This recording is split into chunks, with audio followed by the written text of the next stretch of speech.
This is a difficult video for me to make, partly because I'm not used to making videos, partly because I'm outside in winter and it's sunny, therefore it's cold, and also it's near sunset, so there's not much light. Pardon me for that. This is the Guilty Language Learner tag started by Ophelia Vert.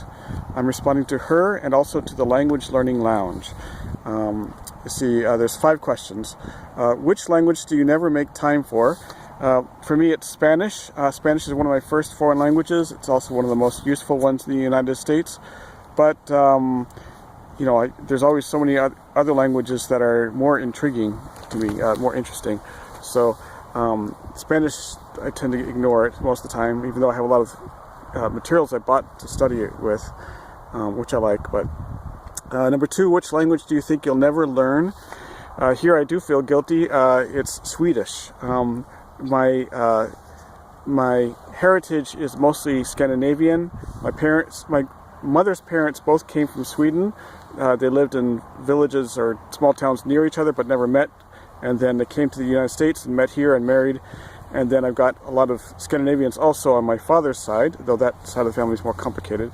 So I'm 5/8 Swedish, quarter Norwegian, and 1/8 English and maybe miscellaneous. Also, one of my ancestors is a Viking king, I'm told. I have no idea who. And yet, because I live on the U.S. West Coast, I don't have a use for Swedish. I have a lot of use for some European languages, like German, maybe for tourists that come here. Spanish, of course, French, maybe, but definitely Asian languages, Japanese, Korean, Chinese. Chinese languages I have big potential use for. Vietnamese, even like Cambodian, there's speakers here, but really if I learn Swedish, I don't think I'll have anyone to speak it with. So I'm feeling guilty about this, even though it's my main heritage language. But don't think I'll ever get around to learning Swedish.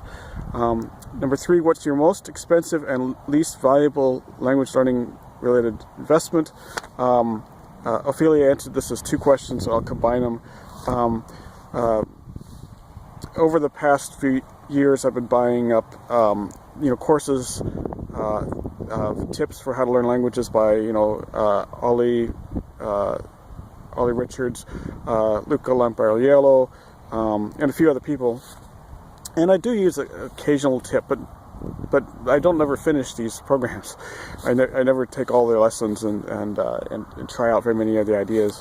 So and they're not cheap. So but I've been studying languages for decades. I have my own ways. I'm occasionally learning something new, but for what little use I get out of it, I spend a lot of money. For what's a lie that you tell to non-language learners to try to get them to learn languages? I don't really bring up the subject much to non-language learners. People see me learning languages in the office, in the break room and such, but I don't remember, having discussions with people to try to talk them into learning languages, so I can't really answer that question from memory. What's your language learning guilty pleasure? This is the 5th question.